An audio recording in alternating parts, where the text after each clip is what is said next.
I'm using a 2mm cording yarn.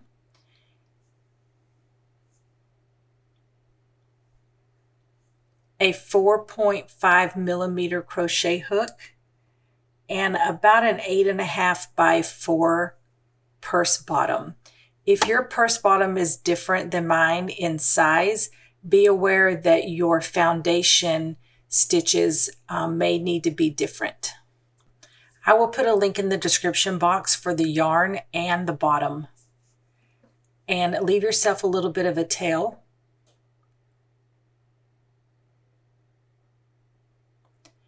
We're going to start with a slip stitch in every hole.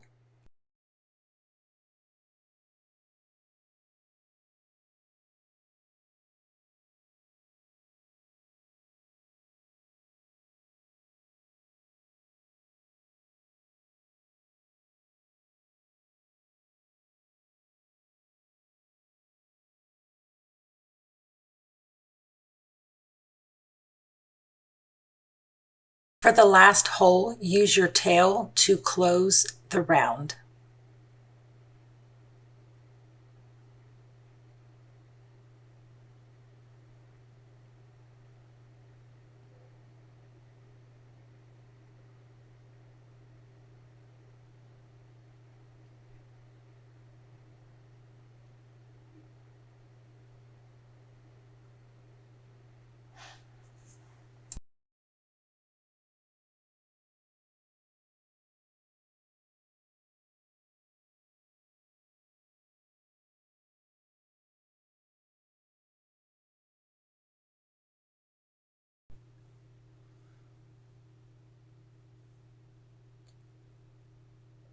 Now we're going to start the foundation round.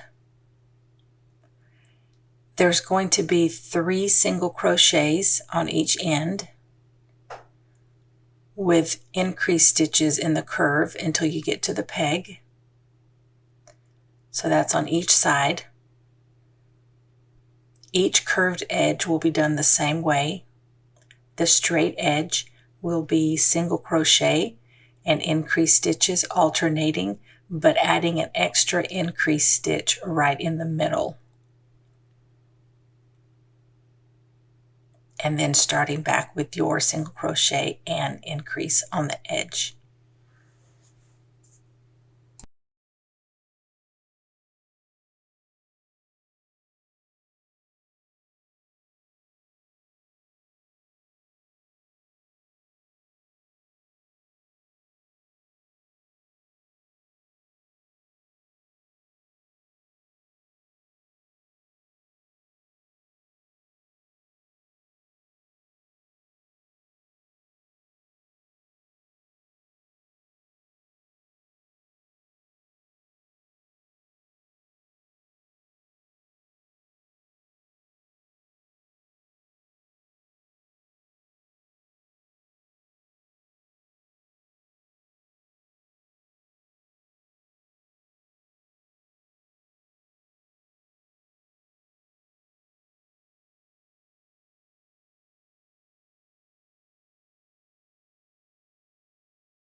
When you get to the end of this round, count your stitches and make sure you have an even number. I will have 90 stitches for my foundation round.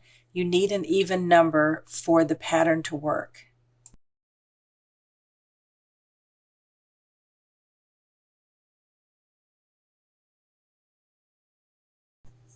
That is the end of the foundation round, so close the round.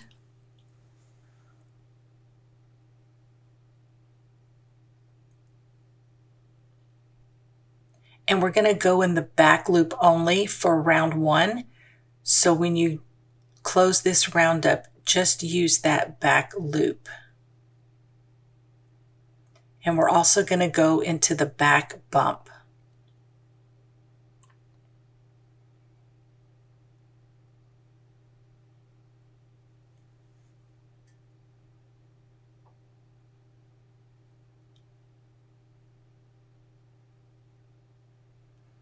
Chain 1. That will be the first single crochet for round 1. And round 1 is just single crochet in the back loop only and the back bump in every stitch.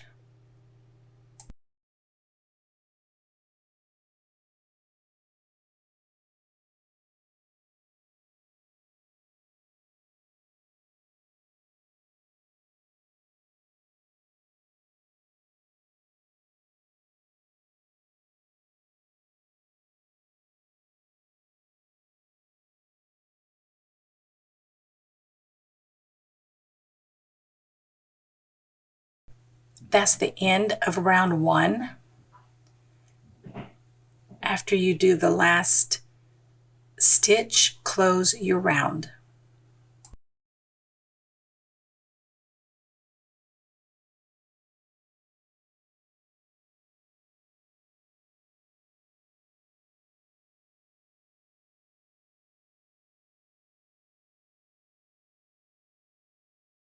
Round 2 is going to be single crochet waistcoat style. So when you insert your hook to close this round, you need to go in that V of that stitch instead of under the 2 loops. So right there you can see a V. Insert your hook towards the left side of that, and it will bring your hook onto the left side of the back bump.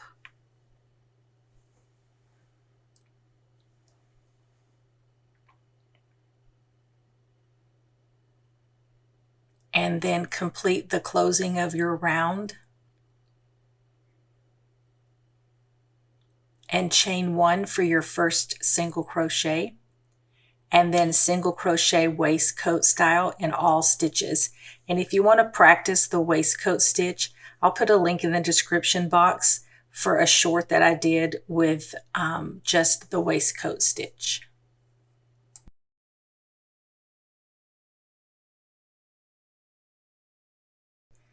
I will tell you that doing the waistcoat stitch for this first round here is going to be a little bit difficult. The stitches are pretty tight and you do have to work a little bit to get your hook in the right place.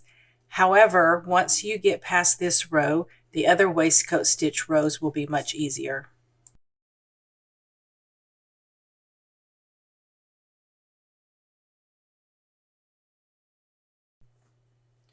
We're going to do a total of 3 rounds doing the waistcoat single crochet style. And that way there will be a total of 4 rows of single crochet. 3 of those being waistcoat, but 4 rows in total because the first one was back loop only. Going to pull the walls in a little bit now. This is where your walls will start to take shape after you get this next round done.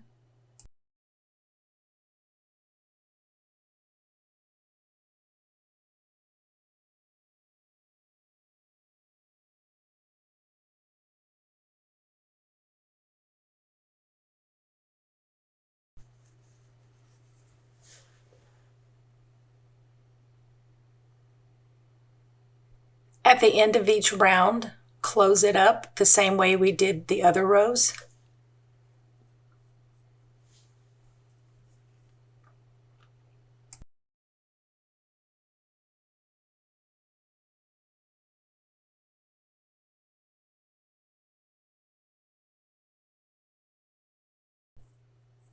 That's the end of round 2. We're going to do round 3 and 4 the same way as round 2.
The waistcoat stitches can take on a very different look if you don't insert your hook correctly into the stitch. So make sure that when your hook is going into that V, that it is going on the left side of that bump in the back. That is the end of round 4.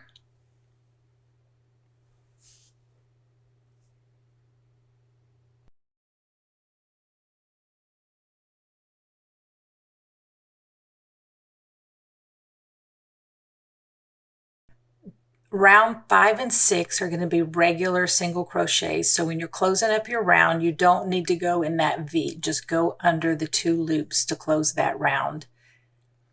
And then regular single crochets in every stitch for round 5 and round 6.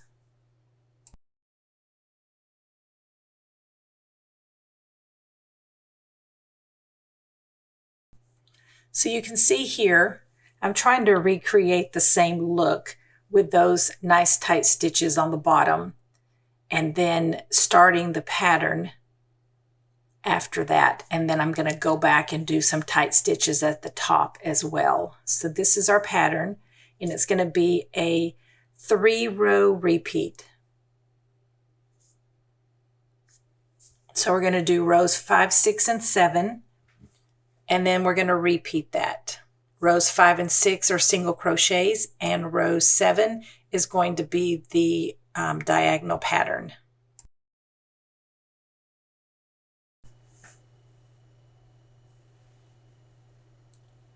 So go ahead and do your 2 rounds of single crochets.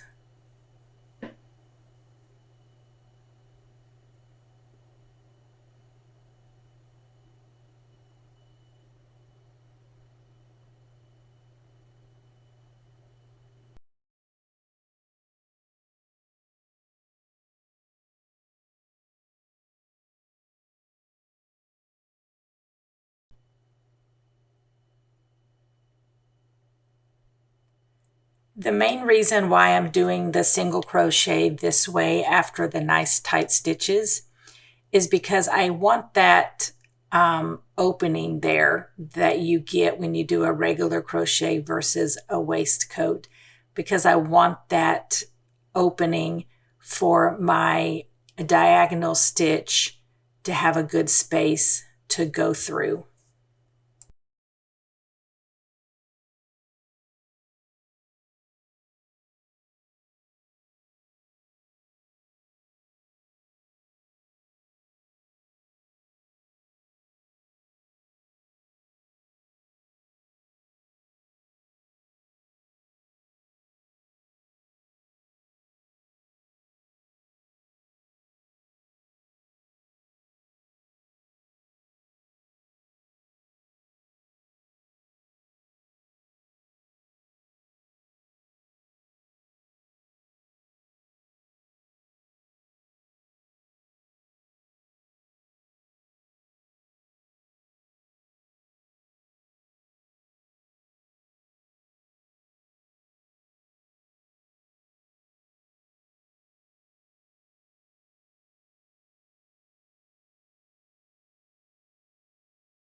When you close round 6, chain 1, and that is going to be the first single crochet for round 7.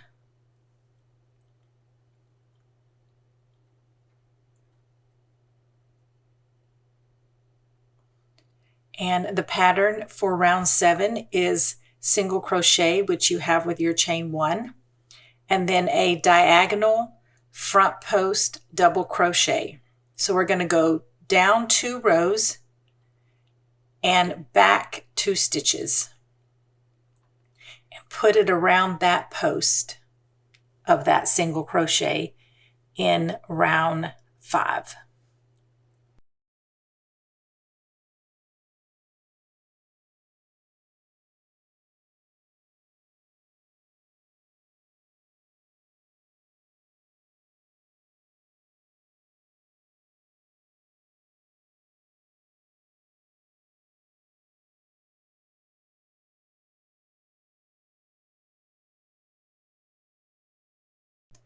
When you're doing your front post double crochet, pull your yarn up a little bit so that it is level when you complete your stitch. And then the next stitch, you're not going to go into that because that one belongs to the front post stitch. So then the one next to that, put a single crochet and then another front post double crochet. And we're just going to repeat those 2 stitches till we get to the end. And so when you go down to see where your next post stitch is going to go, just make sure that you're skipping the post in between. So skip that post and then go to the next post and then keep repeating your pattern.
The reason you needed your foundation round to be an even number is because you want your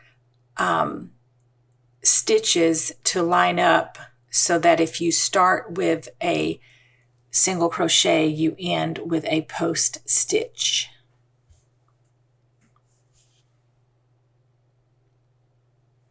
And then close your round.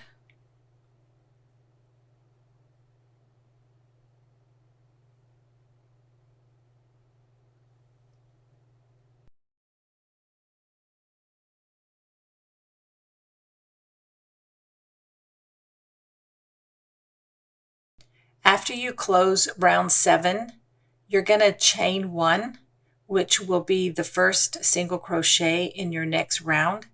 And for the rest of the project, just repeat rounds 5 through 7 until your purse gets the height that you want it to be, keeping in mind that we are going to do 4 rows of single crochets when we get to the top after this pattern.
For the rest of the project, when you get to your round 7s where the diagonal stitches are, you're going to go around the post of the diagonal stitch.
Once you get the height that you want your bag to be for the pattern section of it, put a round of single crochets at the top and then 4 rounds of waistcoat. I did add a tag in my second round, and so I'm going to put a link in the description box for how to add a tag if you have a handmade tag that you want. And I'm going to add D-rings in the 3rd round of the waistcoat stitches. So I will also put a link in the description box for how to add a D-ring if you want a video that's just on that. So I've got my stitch markers where my D-rings are going to go in the corner. And I have a couple of different sizes of D-rings that I normally use. Usually I use the larger size, but I'm going to use the smaller size today because I have the bamboo handle that I think is pretty bulky, and so I don't really want the larger D-rings. So I'm going to use the small ones, and they only require 2 stitches.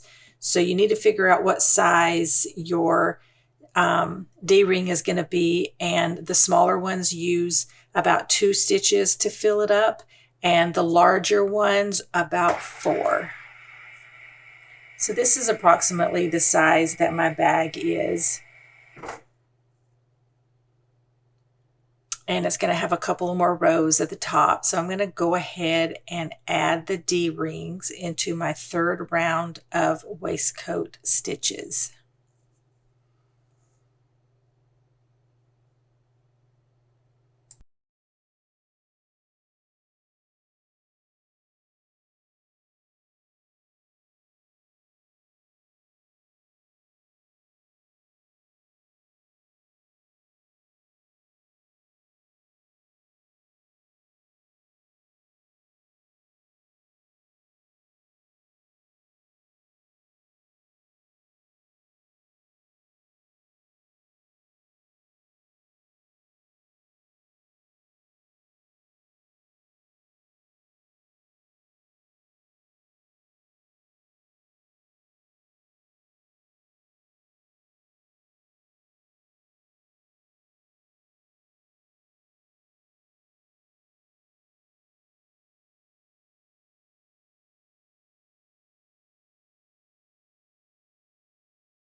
Now I have my D-rings in, I have my last 2 rows of the waistcoat stitch, and now I'm going to add a slip stitch row across the top.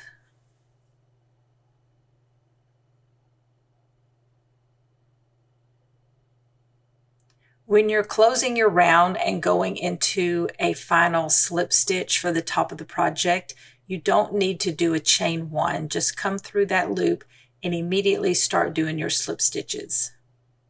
And make sure that you don't pull too tight when you close your slip stitches. You want there to be just a little bit of give there so that it doesn't pull the top opening of the purse too much.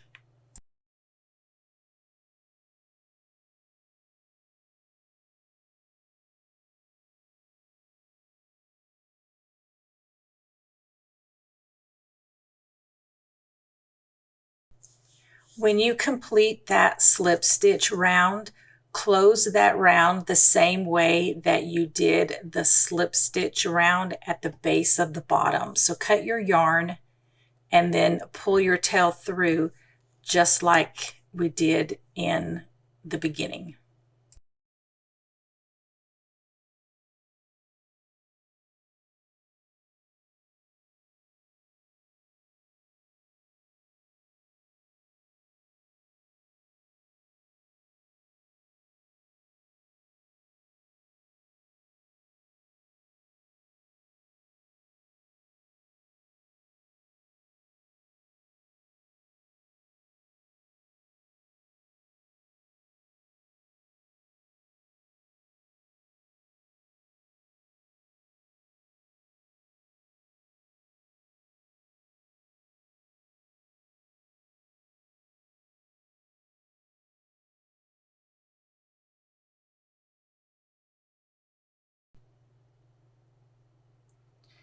And we're going to weave that tail in when we do the flaps for the bamboo handle. So you don't need to worry about that. Mine is probably way too long and needs to be trimmed.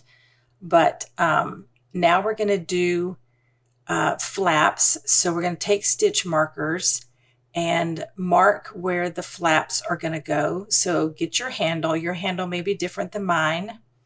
And you can see in the Prada example that the purse is pretty small, and so the bamboo handles go all the way to the edge of the bag, but I wanted my bag to be larger, so that's why my handle is not going to go to the edge of the bag. So using the stitch markers, mark the stitches where you want to begin the flap. So it needs to go right on that rod there from end to end.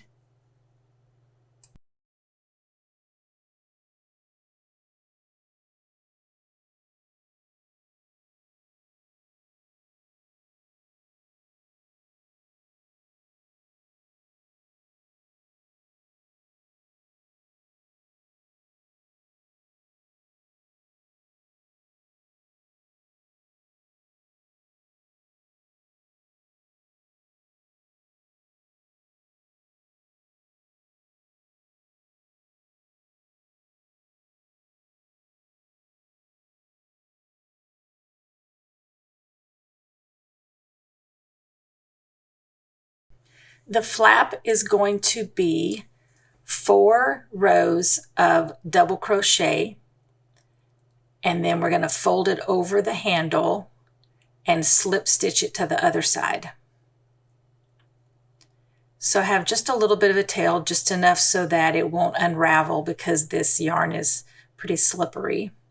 And we're going to go under the slip stitch row. And that's where we're going to cast on. And chain 2.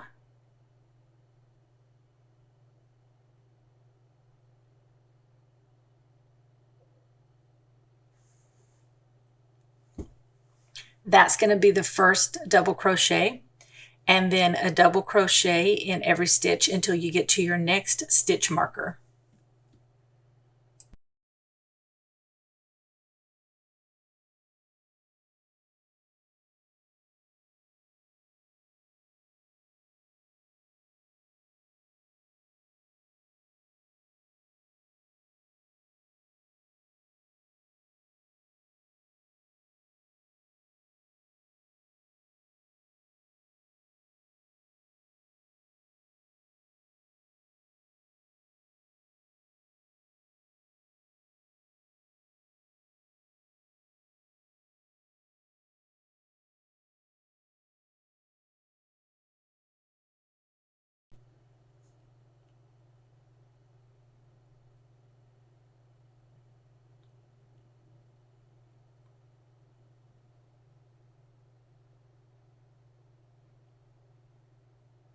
At this point, you can cut off your tail if you want to. It's really no need to weave it in for more than one row, but this will make it where it's not going to come unraveled. And before you go on to the next row, just make sure that your width of your flap is going to be good.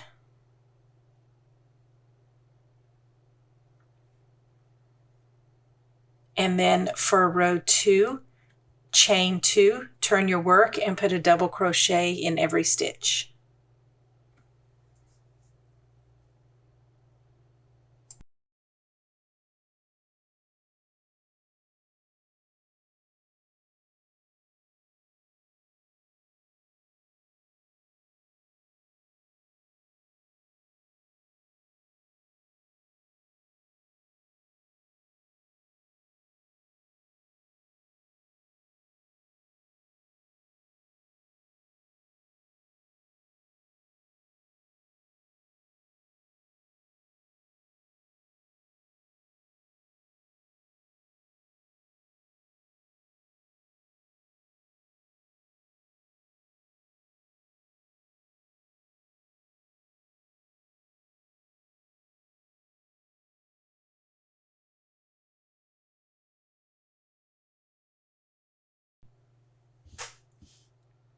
And this is the end of row 2, and we're going to do 2 more rows the same way.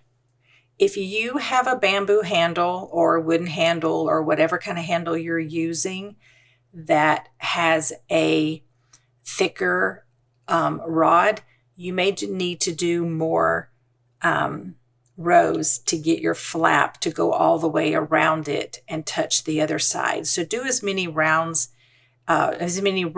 as you need to go around your handle.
Now I have 4 rows, which I believe is enough for the flap to go over the handle without stretching it. So put your handle in, and you're going to need to bring that yarn through that handle hole. I don't show it in the video, but if you don't, then your yarn is going to be on the other side. So you can see here I moved the yarn through the handle so that it's over the other side. You just want it to be in front of where you're working. And now we're going to slip stitch to the last row in the body of the purse. So you can see right here there are 2 loops. That's where we're going to insert the hook. So you go through those 2 loops and then complete a slip stitch all the way across.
When you finish your slip stitches, you're going to cut your yarn, make a knot, and then weave in the tail into the back of that handle.